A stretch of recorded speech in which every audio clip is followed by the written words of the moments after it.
내가 주인 삼음 내가 주인 삼은 모든 것 내려놓고 내 주 대신 주 앞에 나가 내가 사랑했던 모든 것 내려놓고 주님만 사랑해. 내가 주인 삼은 모든 것 내려놓고 내 주 대신 주 앞에 나가 내가 사랑했던 모든 것 내려놓고 주님만 사랑해. 주 사랑 거친 풍랑에도 깊은 바다처럼 나를 잠잠케 해. 주 사랑 내 영혼의 반석 그 사랑 위에. 주 사랑 한 번 더 하시겠습니다. 주 사랑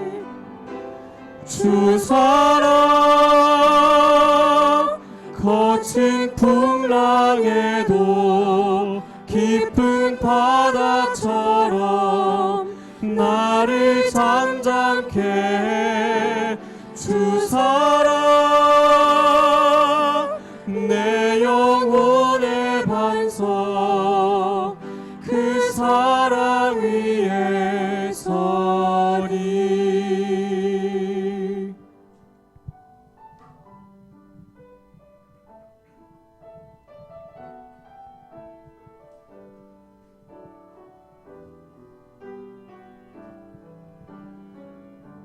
나 무엇과도 주님을 바꾸지 않으리.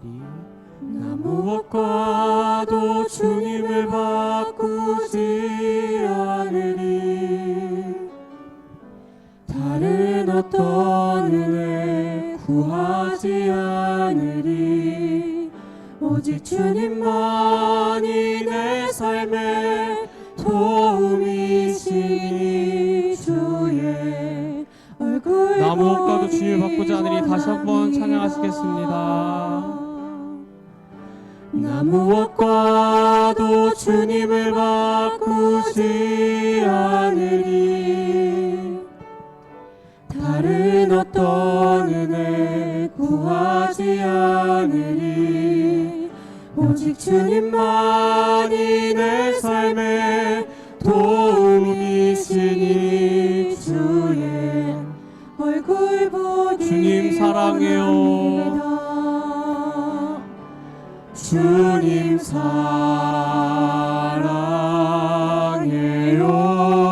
사랑해요. 온 마음과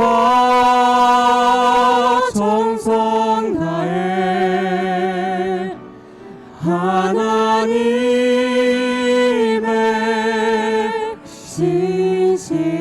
신실한. 저희 주님 사랑해요. 한 번 더 찬양하시겠습니다. 주님 사랑해요. 온 마음과 정성 다해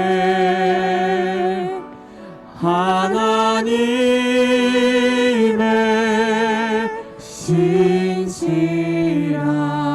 신실한 친구 되기 원합니다.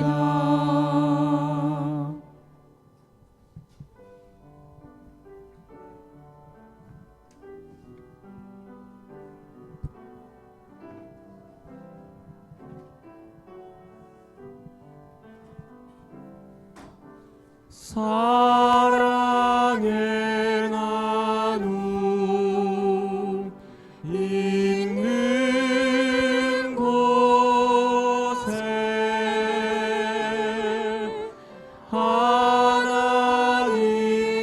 하나님께서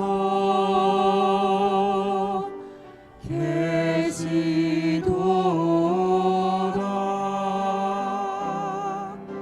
사랑의 나눔 있는 곳에 예수님께서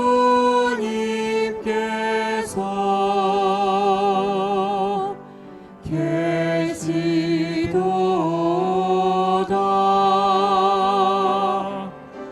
사랑의 나눔 있는 곳에 성령님께서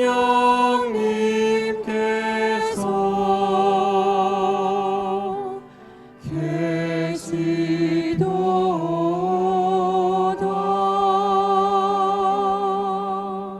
아멘.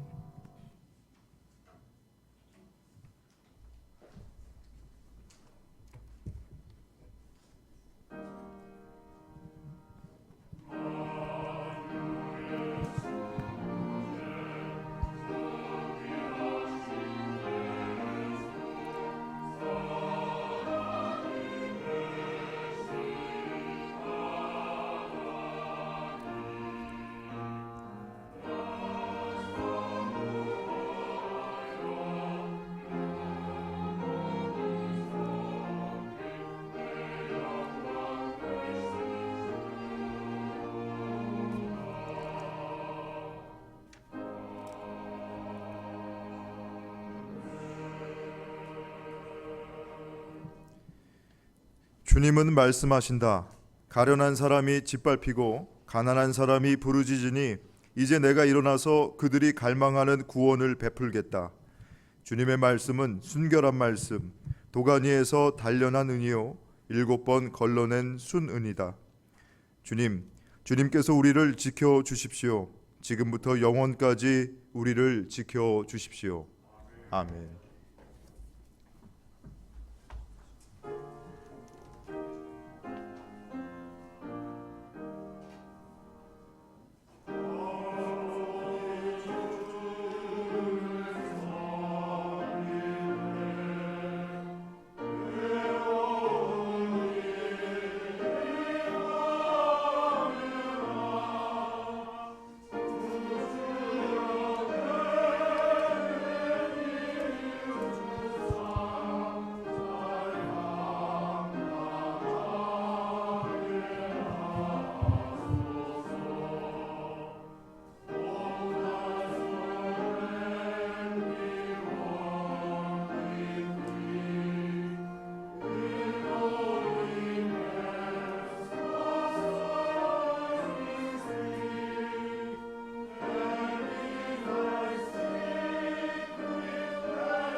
교동문 7번 시편 13편의 말씀입니다.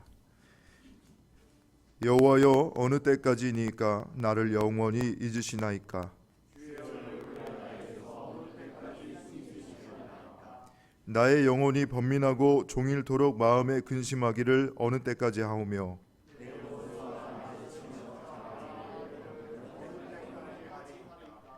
여호와 내 하나님이여 나를 생각하사 응답하시고 나의 눈을 밝히소서.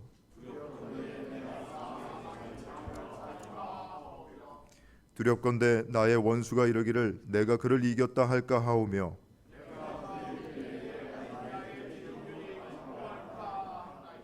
나는 오직 주의 사랑을 의지하였사오니 내가 여호와를 찬송하리니 이는 주께서 내게 은덕을 베푸심이로다. 아멘.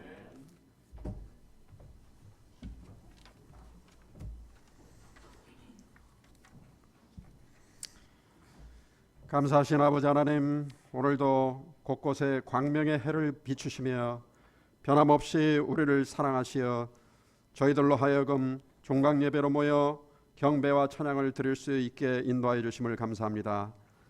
한 학기 동안 주님의 은혜로 매주 목요일 정오에 믿음의 형제 자매들이 모여 하나님께 예배를 드리고 즐거운 식탁과 교제를 나눌 수 있게 하여 주셔서 진심으로 감사를 드립니다. 특히 이천진 목사님을 통하여 하나님의 천지창조로부터 홍수 심판에 이르기까지 창세기에 기록된 신화와 말씀의 의미를 되새기며 깨닫게 하여 주시니 더욱 감사합니다. 인간은 자신이 하나님이 아님에도 불구하고 교만과 오만에 빠져 하나님처럼 되려고 하며 또한 어떻게 해서라도 이웃과 다른 사람을 지배하려 드는 것이 우리 인간들의 타락한 속성이며 하나님께서는 이것을 심판하려 하셨다라고 하는 것을 배웠습니다. 저희도 이와 같은 인간의 타락한 속성으로부터 벗어날 수 없는 존재이오니 주님께서 저희를 용서하여 주시옵소서. 본디 하나님과 본체이심에도 불구하고 가장 낮은 곳으로 임하셔서 낮고 천한 자들과 함께 하시고 그들과 더불어 먹고 마셨던 주님을 본받아 우리도 가장 낮은 위치에서 남을 섬기고 나 자신을 줄 수 있는 사람이 될 수 있도록 이 대림절 기간에 더욱 깨어 기도하며 주님께서 오심을 기다리며 소망하게 하여 주시옵소서. 도처에서 전쟁과 지진의 소식이 끊이지 않고 있습니다. 과연 주님께서 말씀하신 종말이 다가오고 있는 것인지요? 우크라이나와 러시아의 전쟁, 팔레스타인과 이스라엘의 전쟁, 미얀마의 폭정이 어서속히 끝나게 하여 주시고 그곳에서 정의와 평화가 임하게 하여 주시옵소서.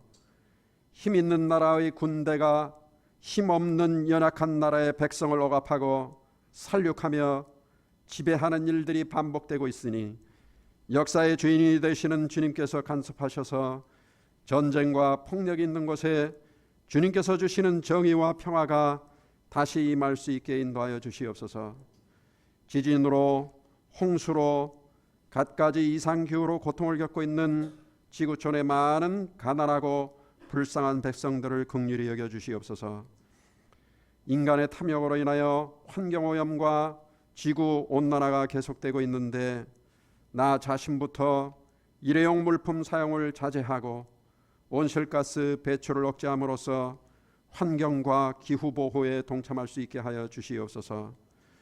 오늘도 채플 예배를 위하여 찬양과 반주와 통역 등으로 봉사하는 모든 주님의 자녀들에게 평강과 은혜를 더하여 주시옵고 먼 곳으로부터 이 캠퍼스로 유학을 와서 공부하고 있는 유학생들과 시험을 준비하고 있는 학생들과 연구와 강의와 그리고 행정을 맡으신 모든 분들에게도 주님께서 주시는 지혜와 능력으로 각자의 맡은 바들을 능히 잘 감당할 수 있도록 지혜 주시고 건강을 허락하여 주시옵소서.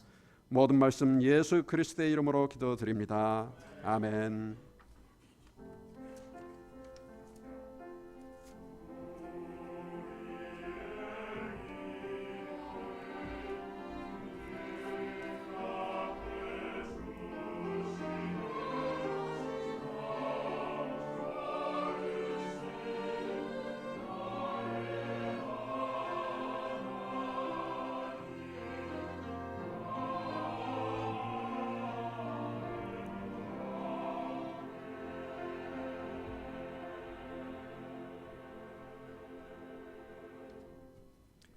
성경을 봉독하겠습니다. 오늘 우리에게 주시는 하나님의 말씀은 구약성경 창세기 11장 1절에서 9절까지의 말씀입니다.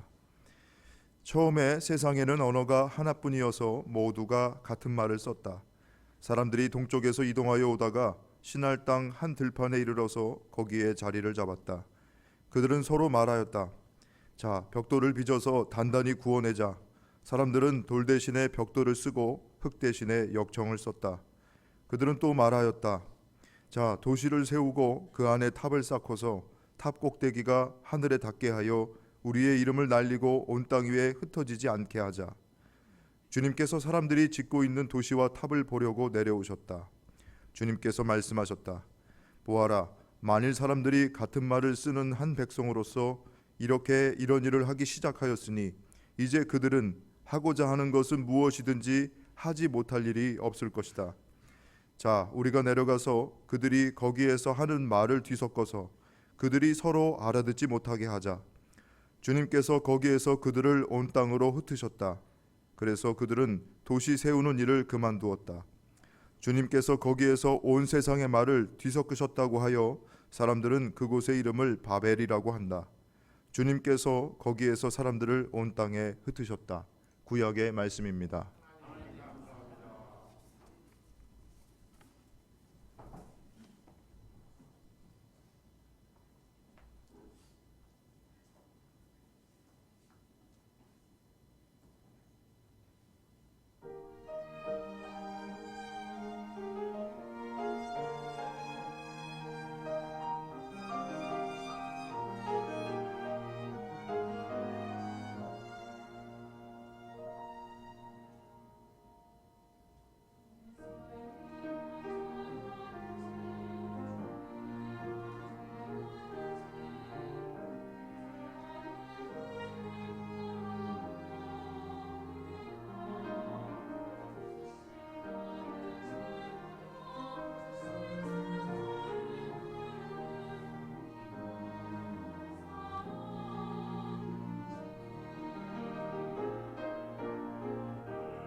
우리 성가대 1년 동안 매주 이렇게 은혜로운 찬양을 해주셔서 너무너무 감사하고요.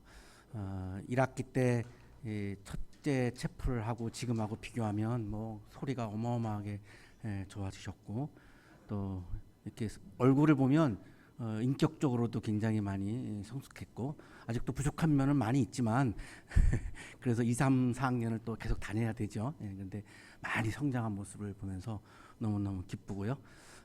또 이렇게 매주 정말 어디 가서 우리가 들을 수 없는 그런 정말 찬양입니다. 이렇게 해줘서 너무 감사하고, 또 우리 현악기 연주해 주시는 분들 너무너무 감사하고, 제가 오늘 아침에 전화를 받았는데 우리 한 분이 바이올린 하시는 분인데 넘어져가지고 손을 다쳐가지고 저 어떻게 하죠? 해야 되는데요. 막 어쩔 줄 몰라 하는 그런 심정을 제가 전화를 받으면서 너무너무 참 그 마음이 아름답다. 제가 감동을 많이 받았어요. 한 학기 동안 너무너무 감사하고, 또 우리 성준 씨는 군대 가기 전부터 지휘해 주시고, 또 군대 갔다 와서 또 자청해서 이렇게 지휘를 또 해주시고, 어디 가셨죠?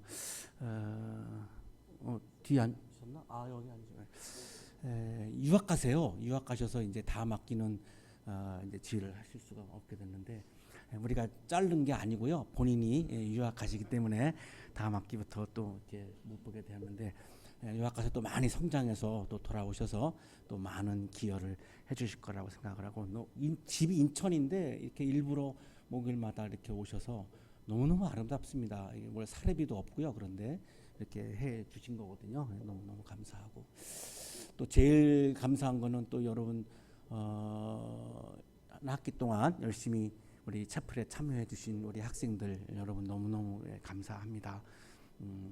하루 중에 12시에 이렇게 시간을 비우는 게 참 쉽지 않아요. 그죠?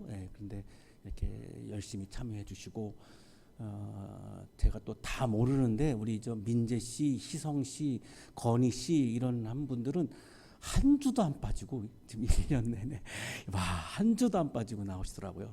너무너무 고맙고요. 그리고 또 우리 교수님들은 매 목요일마다 돌아가면서 우리 학생들에게 맛있는 식사를 또 이렇게 제공해 주셨어요. 이게 누가 시킨 것도 아니고 이게 강제도 아니에요. 교수님들은 본인은 약간 강압을 받아요라고 얘기하지만 누구도 강압한 적이 없는데, 이렇게 자발적으로 그냥 아름다운 마음으로 사랑을 실천하는 마음으로 우리 교수님들이 그렇게 또 해주시고, 너무너무 고맙죠. 그리고 번역해 주시고, 외국인들을 위해서 또 통역해 주시고, 또 오늘은 또 우리 헌금송도 또 해주세요. 교수님들이 물론 약간 듣기 불편한 분들도 계시겠지만 그 모습이 너무너무 아름답죠. 연습하시고 지난주부터 실력이 좀 안 되니까 열심히 연습을 해야 되잖아요. 연습도 열심히 하시고 그런 모습들이 너무너무 아름답습니다. 그래서 우리 교수님들에게도 너무너무 감사를 드리고, 우리 선교단체 간사님들 또 특별히 굉장히 바쁘시더라고요. 그런데 또 이렇게 시간 내서 참여해 주시고 너무너무 감사합니다. 우리 수고하신 모든 분들에게 감사의 박수 하겠습니다. 고맙습니다. 우리 옆에 계시는 분들과 인사 나누시죠. 사랑합니다. 보고 싶었습니다. 한 학기 동안 수고 많으셨습니다. 이렇게 또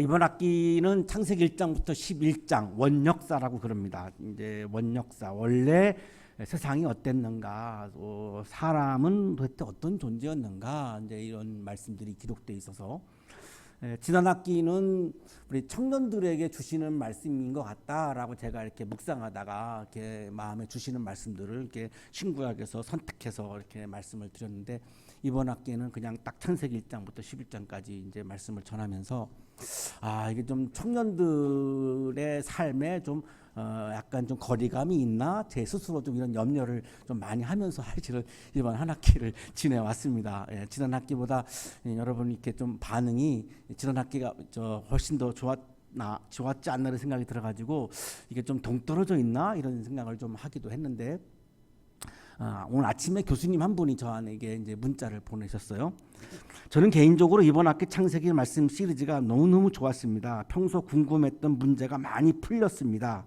다음 학기 해와 같이 빛나는 얼굴로 뵙겠습니다. 목사님 행복하고 건강하십시오. 이렇게 문자를 보내주셨는데, 아마 여러분이 과학을 배운 분들이기 때문에 과학과 충돌하는 게 뭐 너무너무 많죠. 예, 그래서 이런 의구심을 아마 많은 분들이 가졌던 것 같은데, 우리 여기 교수님처럼 성서는 과학책도 아니고 역사책도 아니고, 역사적인 팩트를 기록한 역사책도 아니고, 실험에서 나오는 결과를 기록하는 과학책도 아니고, 이것은 신앙의 책입니다라고 하는 것을 첫째 시간에 전제하고 우리가 이 말씀을 읽었어요. 그래서 아마 이런 표현을 해주시는 것 같아요. 굉장히 의구심이 많고 질문이 많았는데 이번 학기 굉장히 많은 부분들이 해결되었다고 이렇게 말씀해 주셔서 또 그런 대로 이렇게 또 의미가 있었지 않나 이런 생각을 하게 됩니다. 오늘은 이제 원역사에서 가장 마지막 부분인 창세기 11장의 바벨탑 이야기입니다. 우리가 잘 알고 있는 이야기인데, 이 구약주석가 이학 교수님은 바벨탑 이야기의 핵심은 인간의 본성에 관한 말씀이다 이렇게 말씀합니다. 굉장히 우리가 생각했던 거하고 좀 다르죠. 바벨탑 이야기의 핵심 메시지가 뭐냐? 인간의 본성에 관한 거다. 근데 인간의 본성에 관한 말씀이 원역사가 다 인간의 본성에 관한 거다 이렇게 설명을 합니다. 그러니까 본래 인간은 어땠는가? 인간이 가지고 있는 본성이 중에 어떤 게 있는 건가? 여러 가지겠죠. 다양하겠죠. 그런데 원역사가 가장 주목하고 가장 강조하는 본성이 있는 겁니다. 그거 하나를 딱 붙잡고 지금 1장부터 11장까지 계속 오고 있는 거예요. 인간의 본성이 얼마나 다양하겠습니까? 그죠? 선한 면도 있고 악한 면도 있고 굉장히 다양하죠. 기쁜 부분도 있고 뭐 슬퍼하는 부분도 있고 뭐 굉장히 다양하지 않습니까? 근데 원역사는 인간의 그 본성 중에 딱 한 부분만 붙잡고 지금 말씀을 하는 겁니다. 왜 그러냐면 그게 가장 인간의 본성 중에서 우리가 중요하게 보아야 한다라고 하는 거죠. 이게 원역사의 가장 핵심 메시지라고 볼 수 있어요. 이렇게 말씀합니다. 도시와 탑의 건설 사건은 그 주제는 인간의 본질과 본성에 관한 것인데 이것은 전체 원역사의 중심 주제이다. 그래서 오늘 마지막인데 원역사를 통해서 인간의 본성에 이런 게 있구나. 이거 우리가 깨달아야 되는구나. 이거 우리가 굉장히 의식해야 되는구나. 이거 우리가 굉장히 케어해야 되는구나를 우리가 좀 봐야 되는 이제 그런 상황인 거죠. 요약해 보면 돌아보면 그렇잖아요. 아담과 하와가 보여준 본성이 뭐였냐면 하나님처럼 되어서 눈이 밝아가지고 선과 악을 알아서 너는 선해, 너는 악해 이렇게 판단하려고 했던 본성을 창세기 3장에서 보여줬잖아요. 하나님처럼 되어서 이렇게 아예 표현이 되어 있습니다. 하나님처럼 되어서 하나님처럼 되려고 한 게 인간의 대표적인 본성이다라고 말씀하는 거죠. 그리고 카인으로 가서는 동생 아벨을 죽이죠. 자기가 하나님이 되어가지고 하나님의 생명을 막 자기 마음대로 막 한 거죠. 이걸 우리가 지배라고 하는 건데 생명을 막 자기 마음대로 해서 막 죽였어요. 이거 뭐냐면 자기가 하나님이라는 말이에요. 그러니까 카인을 통해서 보여주신 본성도 하나님처럼 되려고 한 겁니다. 그리고 나가서 이제 사람의 딸들이 신의 아들들과 결혼을 했죠. 왜 신의 아들과 사람이 결혼을 하죠? 신이 되려고 하는 겁니다.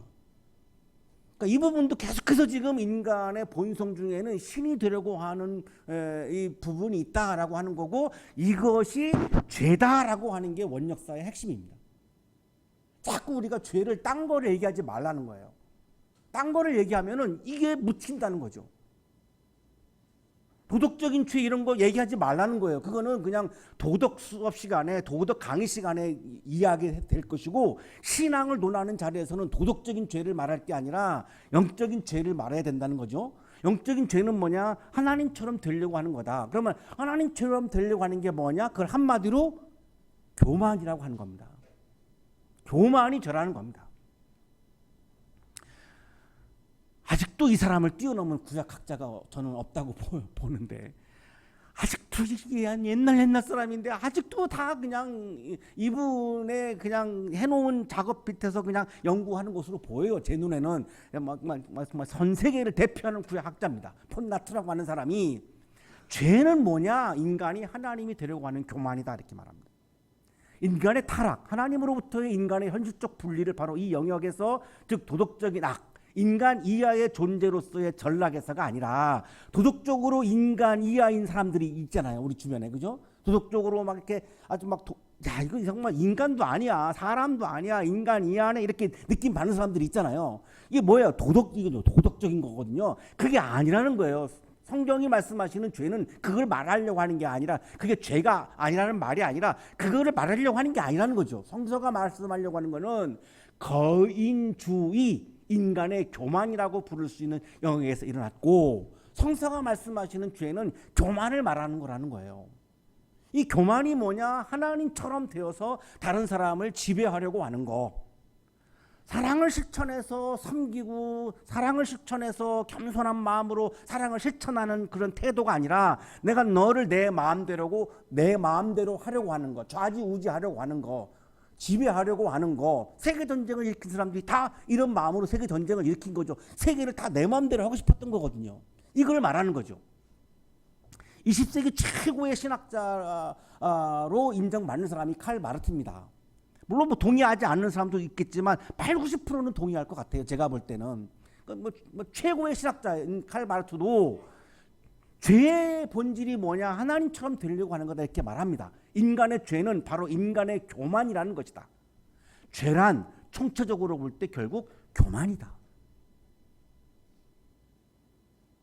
이거를 얘기 안 하고 자꾸 우리가 무슨 이런 그런 드링킹, 스모킹 이런 거를 막 교회에서 강조하는 바람에 핵심적인 죄는 그냥 밥 먹듯이 해버리게 되는 거죠. 내가 스모킹 안 하고 드링킹 안 하고 그러면 나는 구원받아. 근데 교만한데 어떻게 구원받아요? 거기에 막 신경 쓰고 집중하면서 교만한 죄는 그냥 밥 먹듯이 막 범하게 되는 이런 어처구니 없는 상황에 우리가 빠지게 되는 겁니다. 도덕적인 죄가 중요하지 않다는 말이 아니라 원역사가 강조하는, 창세기가 강조하는 죄는 교만을 말하는 겁니다. 교만해가지고는 우리가 하나님과 가까워질 수가 없다는 겁니다. 교만해가지고는 그리스도인의 건강한 삶을 신앙인으로서 살 수가 없다는 거죠. 이게 일단 전제돼야 된다는 거예요. 겸손이 전제돼야 된다는 거예요. 그래서 우리 건화기념에도 근면, 정직, 겸손, 봉사가 있는데, 이 겸손이 우리 건화기념의 클라이막스인 거예요. 겸손하지 않은데 어떻게 사랑을 실천합니까? 겸손하지 않은 사람은 사랑을 실천할 수가 없잖아요. 이게 핵심이라는 거예요, 이게. 하나님은 우리와 같이 드셨고 우리와 같은 분이시다. 높은 데 있는 하나님이 우리와 같아졌어요. 왜? 겸손하게. 우리와 같아졌어요. 비천한 인간이 되셨다고요. 그게 예수님이잖아요. 인카네이션 한 거죠. 그런데 우리는 오히려 하나님 같이 되려고 하고 자기 자신이 하나님이 되고자 한다. 그래서 세계적인 니체, 역사가 유발 하라리까지 요즘에 와서까지 다 돌스토옙스키 다 작품과 이 사람들의 저서 속에서 계속 하는 얘기가, 인간의 가장 위기는 하나님이 되려고 하는 거다, 신이 되려고 하는 거다, 전 세계를 지배하려고 하는 거다를 계속 얘기해오고 있어요. 지금까지도 하고 있어요. 유발 하라리까지도. 왜? 이게 본질이기 때문에 그런 거예요. 근데 이게 우리가 그리스도인이 이걸 놓치면은 큰일 나는 거잖아요. 저는 우리 학교에 와서 우리 채플에 참여하시는 교수님들을 볼 때마다 너무너무 나는 참 감사하고 고맙고 막 감동을 많이 받아요. 제가 일반 교회에서 목회할 때 가장 교만한 분들을 보면은 교수님들이었거든요. 교회에서. 정말로 교만해요. 본인이 항상 최고야. 모든 분야에서. 자기 전공 분야에 대해서 그렇게 생각하는 거는 존중하는데, 딴 분야까지도 다 자기 말만 옳아. 이런 특징을 가지고 있어요. 내가 교회에서 만났던 교수님들을 보면. 그래서 우리 학교에 오면은, 야, 이런 분들 속에서 내가 어떻게 살까 걱정했는데, 한 분도 없어요. 여기는 그런 분들이. 너무너무 겸손하세요. 그게 아름다운 영성입니다. 겸손한 게 최고의 영성입니다. 이게 안 되고는 내가 신앙인이라고 말하기가 어려워요. 오늘의 성서 본문도 사람이 하늘에 닿는 탑을 세워요. 왜 하늘까지 닿는 탑을 세워요? 그 힘들게. 하나님의 영역을 침범해 들어가서 하늘에다가 내 집을 지으려고 하는 거예요. 왜 하늘의 집이 자기가 필요하죠? 내가 하늘의 주인이라는 거예요. 하늘의 주인이 뭐예요? 하나님이잖아요. 그럼 왜 거기까지 일부러 여기서 그냥 살지? 왜? 그래야 전 우주를 지배할 거 아니에요. 하늘의 주인이 되어야, 땅의 주인은 하늘의 주인이 될 수가 없으니까 하늘의 주인이 되어야 온 우주의 주인이 될 거 아니에요. 이게 상징하는 게 그거예요. 하늘에 닿는 탑이라고 하는 상징이 하늘에다가 내가 내 집을 짓고 내가 주인이 되어서 전 우주를 지배하겠다는 겁니다. 이게 뭐예요? 이게 교만이에요. 땅에서 집을 짓고 사는 것에 대해서 내가 만족하고 감사하는 게 아름다운 신앙이고 영성인데 내 영역을 막 벗어나는 거예요. 내 영역을 벗어나는 거예요. 그래서 막 하늘에까지 막 침범에 들어가는 거죠. 그 하늘은 하나님의 영역이거든요. 하나님의 집이 있는 곳이거든요. 이렇게 시작하죠. 처음에 세상에는 언어가 하나뿐이어서 모두가 같은 말을 썼다. 제가 중고등학교 30대 때 교목을 했었는데 중고등학생들이 제일 좋아하는 말씀 중에 하나가 이 창세기 11장 1절이에요. 이때는 영어 공부 안 했겠네요. 나한테 그러더라고요. 얼마나 영어 공부하는 게 힘들면 목사님 그때는 영어 공부 안 했겠네요. 당연하지. 그냥 언어가 하나인데 뭐. 그런데 제가 설명을 했죠. 이게 좋은 게 아니라고. 왜요? 그래요. 전 세계가 하나의 언어를 쓰면 어떤 일이 벌어질까?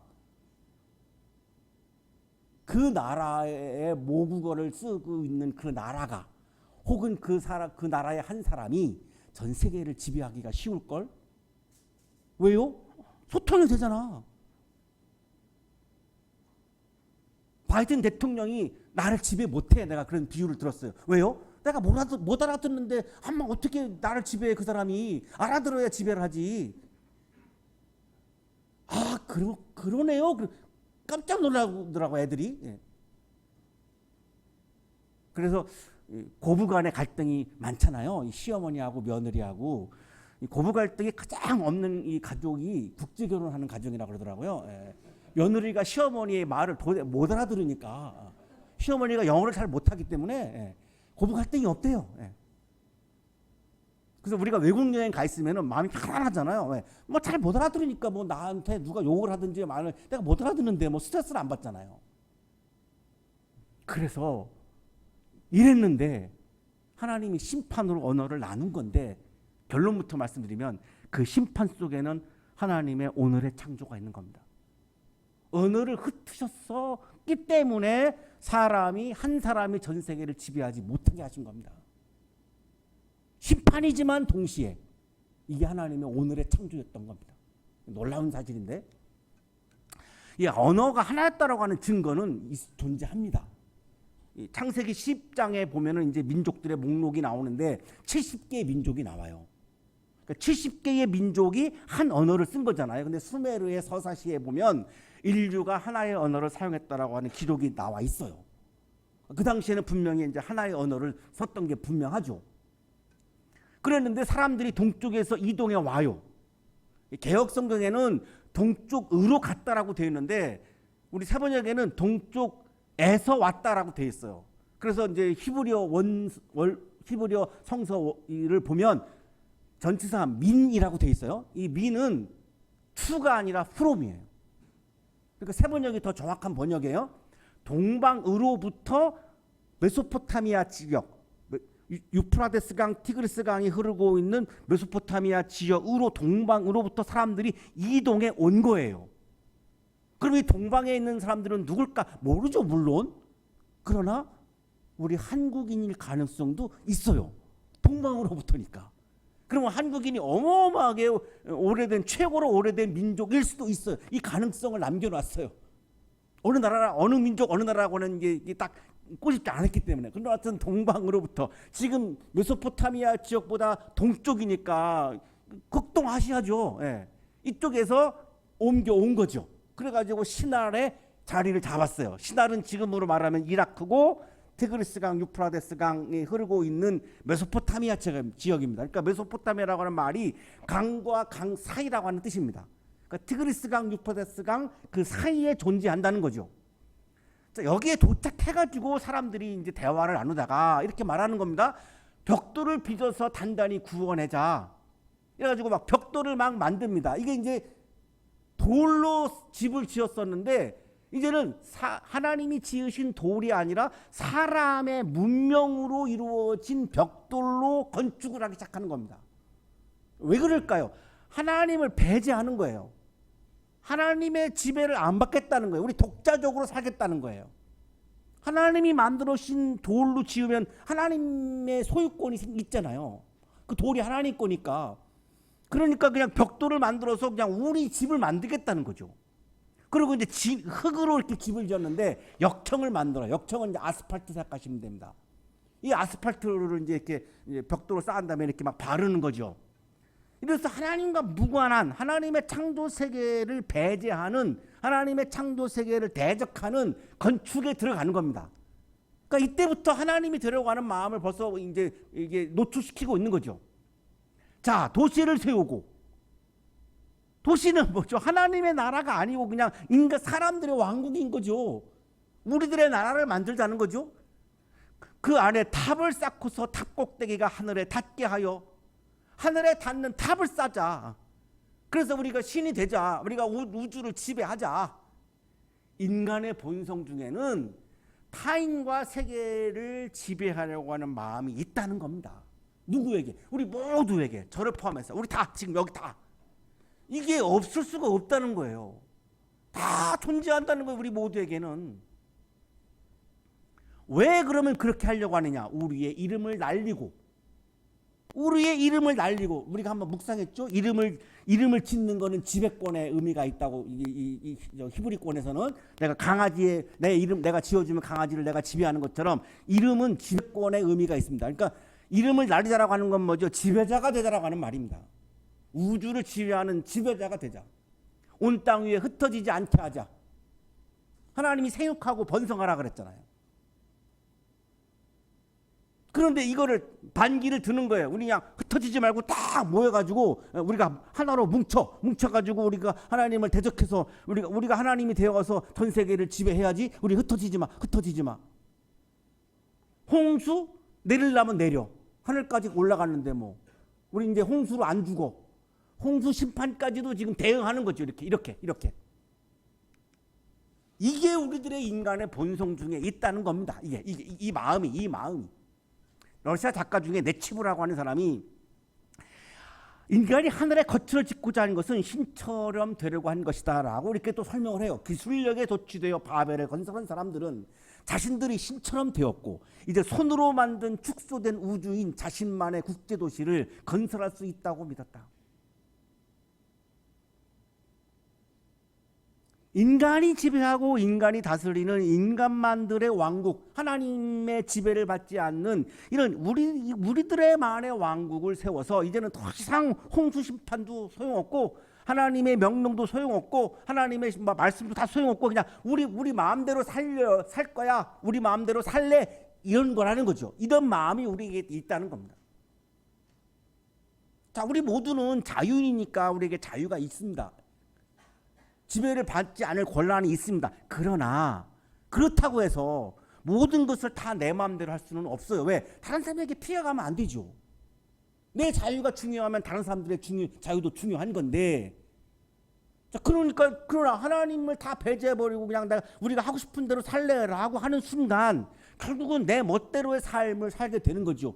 그게 자유가 확보되는 인간의 아름다운 삶이라고 할 수가 없어요. 그런데 우리 모두에게는 그 본성이 있다고 지금 얘기하는 거예요. 메소포타미아에는 지구라트가 있는데요. 이 지구라트가 구운 벽돌로 쌓아가지고 이제 하늘까지 하나의 상징이죠. 높이 올라가는 탑, 하늘과 지상을 연결하는 거룩한 탑이라고 하는 게 지구라트예요. 지금 고고학자들에 의해서 발견된 것만도 30개입니다. 그러니까 바벨탑 하나가 있는 게 아니고 이 탑들이 굉장히 많아요. 그 인간의 본성에서 나온 그 마음이 하나의 탑만 세운 게 아니에요. 발견된 것만 30개니까 발견되지 않은 것까지 하면 엄청 많을 거 아니겠습니까? 굉장히 많은 막 탑들을 세운 겁니다. 하늘에 닿는 이 지구라트라고 하는 탑을. 그 중에 하나가 바벨탑인데 바벨탑이라고 하는 이름은 바벨로니아에 있는 지구라트다 이런 의미예요. 근데 이 바벨이라고 하는 말이 이제 혼란이다 이런 뜻이거든요. 그러니까 하나님이 이제 내려오신 거죠. 이걸 보시다가 이제 내려오셨어요. 그리고 말씀합니다. 보아라, 만일 사람들이 같은 말을 쓰는 한 백성으로서 이렇게 이런 일을 하기 시작하였으니 이제 그들은 하고자 하는 것은 무엇이든지 하지 못할 일이 없을 것이다. 제가 중고등학생들한테 설명했던 이 근거가 이거예요. 전 세계인들이 한 공용어를 쓰면 못할 일이 없다. 이게 하나님이 하신 말씀이에요. 못할 일이 없다는 거예요. 전 세계인들이 하나의 언어를 쓰면 못할 일이 없다. 못할 일이 없다는 게 뭐냐면 전능이죠. 전지전능할 때 전능입니다. 전 세계를 지배하는 그 한 사람이 못할 일이 없어요. 뭐든지 다 할 수 있어요. 전능이 돼버려요. 신이 되는 거죠. 이게 위험하다는 겁니다. 이게 굉장히 위험하다는 겁니다. 자, 우리가 내려가서 그들이 저기에서 하는 말을 뒤섞어서, 그러니까 어떡합니까? 말을 섞어야 될 거 아닙니까? 전 세계인들이 하나의 언어를 쓰면 안 되는 거예요. 그들이 서로 알아듣지 못하게 하자. 서로 알아듣지 못하게 해야 되겠다. 안 그러면 이거 큰일 나겠다. 여기저기서 그냥 막 전능한 사람들이 나와가지고 그냥 막 온 전 세계를 막 자기 마음대로 하겠구나. 예.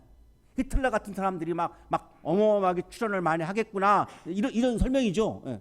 그러니까 흩어야 되겠다. 이학 교수님의 설명입니다. 하나님께서 이 땅에 오신 것은 심판을 위한 것이라고 얘기합니다. 하나님은 인간들의 행동을 하나님과 같이 드러내는 시도로 간주하고 그들을 심판하기 위해 이 땅으로 내려오신 것이다. 하나님처럼 되려고 하는, 인간이 신이 되려고 하는 교만함, 그 본성, 이거를 보시고 이거를 심판하기 위해서 내려오셨다는 거죠. 근데 심판의 내용이 뭡니까? 언어의 다양성입니다. 언어의 혼잡입니다. 그래서 여러분이 영어 공부하는 수고로움이 생긴 겁니다. 그런데 여러분 잘 하시니까 얼마나 다행스러워요. 그래야 한 사람이, 한 나라가 다른 나라와 다른 나라의 사람들을 지배하기가 어려워지니까. 주님께서 거기에서 그들을 온 땅으로 흩으셨다. 그래서 이제 한 곳에 모였던 사람들을 막 흩으십니다. 그러니까 전 세계로 이제 사람들이 퍼져 나가는 거죠. 그래서 막 여기저기서 이제 국가가 막 생기는 거죠. 그래서 그들은 도시 세우는 일을 그만두었다. 우리가 주목할 부분이 있습니다. 그만두었잖아요. 세우던 탑과 도시를 하나님이 부수시지 않습니다. 결론에 가서 제가 말씀드릴 건데 이거 굉장히 주목하실 필요가 있습니다. 우리 청년들이 이 도시와 탑을 하나님이 허물지를 않으십니다. 여기서 그냥 중단을 했는데 그냥 놔두십니다. 왜 그랬을까?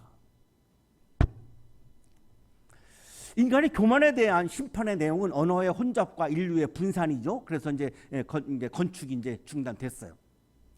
그래서 사람들의 이제 말이 막 뒤섞였어요. 이 뒤섞여가지고 이게 혼란스러운 상태, 이거를 이제 바벨이라고 말하는 겁니다. 이 바벨이라고 하는 말의 뜻이 이제 혼란이다, 이제 이런 뜻입니다. 하나님이 언어를 혼잡하게 만든 것은, 언어의 다양성을 만든 것은 인간의 교만함을 심판하면서 동시에 더 이상 지배하는 것이 확대가 되지 않도록 하나님의 사랑과 은혜 안에서 살게 하시려고, 사람의 지배 안에서가 아니라 하나님의 사랑과 은혜 안에서 살게 하시려고 하는 하나님의 섭리다. 이학 교수님이 설명하는데 저는 이 섭리를 창조로 바꾸고 싶어요. 하나님의 오늘의 계속되는 창조다. 그 시점에, 바벨탑 사건 시점에 오늘의 창조였던 거고요. 자, 체프를 드리고 있으면서 우리 한 학기를 마무리하는 이 상황에서는 또 오늘의 창조입니다. 하나님은 우리를 한 사람의 지배를 받지 않고 하나님의 사랑과 은혜 안에서 살게 하시는 창조를 하시는 겁니다.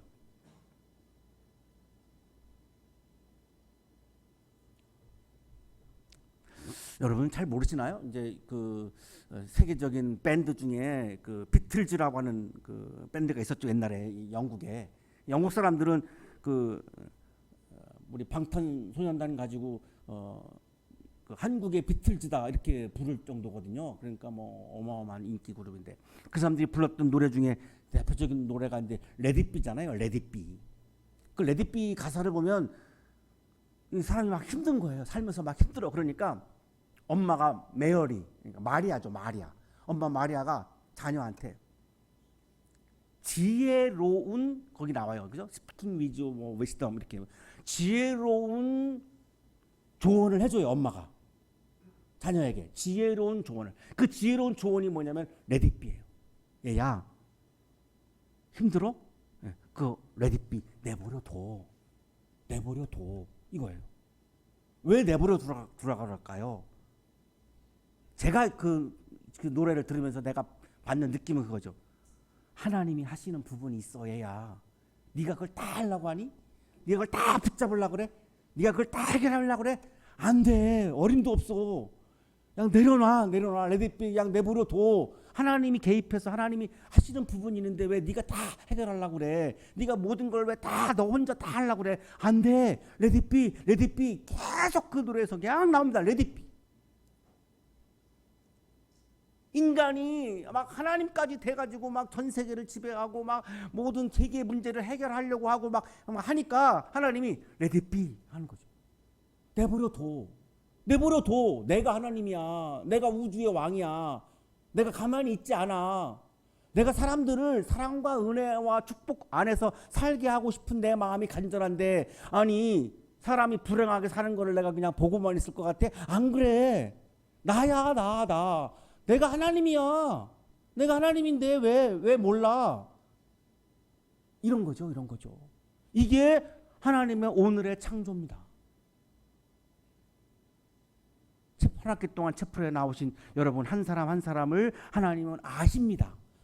아시고 여러분이 너무나 힘들게 살면서 모든 것을 막 다 여러분 해결하려고 하는 모습을 보시면서 하나님이 하시는 말씀이 레디비예요. 레디비. 내버려둬. 내가 도와줄 거야. 내가 네가 불행하게 살도록 내가 할 것 같아? 아니야. 너 한 학기 동안 채플 열심히 나왔잖아. 말씀 훈련 받았잖아. 말씀 묵상했잖아. 나에게 찬양을 올렸잖아. 그런데 내가 그냥 너한테 무관심 하겠니? 아니야. 사랑과 은혜 가운데 살게 할 거야.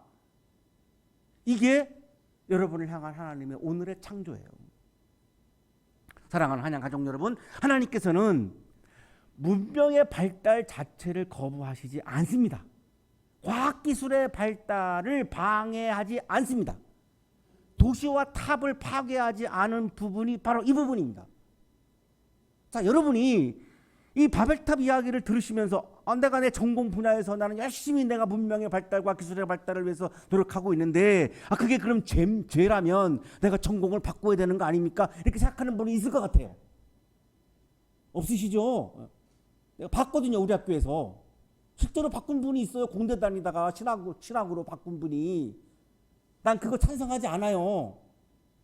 내 전공 분야에서도 얼마든지 하나님을 기쁘게 해드리는 일을 할 수가 있는 겁니다. 꼭 목사만 해야지만 하나님의 일을 하는 게 아니고, 이 찬양하는 것도 하나님의 일이고, 여러분 공학도가 하는 것도 하나님의 일이고, 법학도가 하는 것도 하나님의 일이고, 다 온 우주의 왕이시기 때문에 내 전공 분야를 통해서 얼마든지 하나님의 일을 할 수 있는데, 굳이 나는 하나님의 일을 할 거야 하면서 전공을 바꾼 분, 난 그거 찬성하지 않아요. 왜냐하면 하나님은 문명의 발달과 기술의 발달을 반대하지 않으십니다. 그래서 허물지 않은 거예요. 하나님이 악하다고 본 거는 문명의 발달과 기술의 발달이 아니라 타인과 세상을 지배하려고 하는 교만이 악하다고 말씀하신 거죠. 인간이 인간 이상이 되려고 하면 인간 이하가 됩니다. 제가 설교문을 쓰면서 쓰고 나서 이거 너무 멋있는 문장 같다 이런 생각을 했는데 여러분 반응이 하나도 없으시네요. 인간이 인간 이상이 되려고 할 때 인간 이하가 된다. 멋있잖아요. 어디 책에도 안 나오는. 이게 겸손이에요. 여러분 방학 동안에 문명의 발달과 기술의 발달을 위해서 열심히 노력하세요. 여러분 전공 분야에 대해서 열심히 노력하세요. 그 결과물을 가지고 겸손하게, 교만에 빠지지 마시고 겸손하게 세상을 위해서, 하나님의 영광을 위해서, 사람들의 아름다움, 행복을 위해서 헌신하고 기여하시면 하나님께서 너무너무 기뻐하십니다. 전공 바꾸지 마세요. 우리 모두 방학 동안에 여러분 전공 분야에 대해서 열심히 그동안 바빠서 못했던 분야들 다 보충하시고 더 깊이 또 공부하시고 독서하고 노력하시고 우리 내년 봄학기에 우리 모두 성장한 모습으로 각기 전공 분야에서 아주 성숙한 모습으로 우리 반갑게 봄학기에 만나게 되기를 간절히 축원합니다.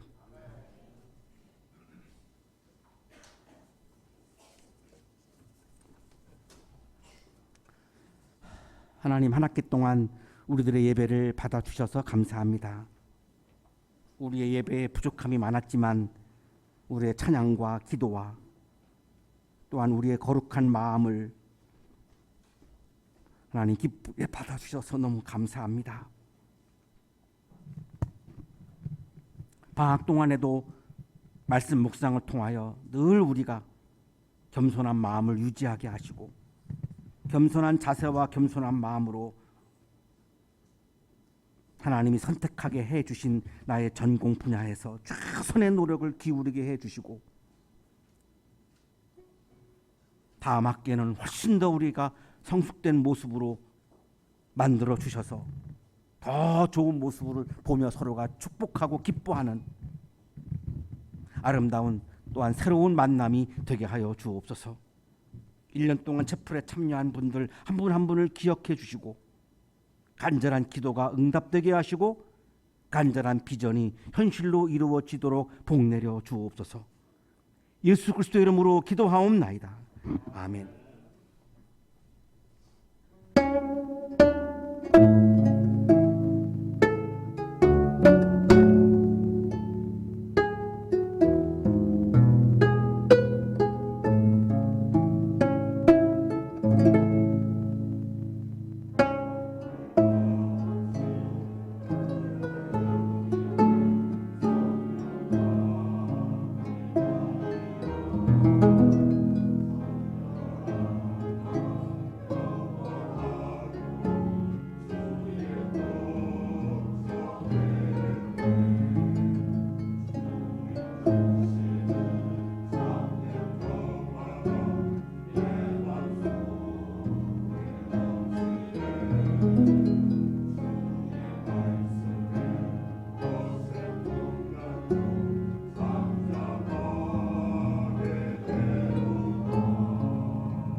자, 이제 공동체 소식 전해드리도록 하겠습니다.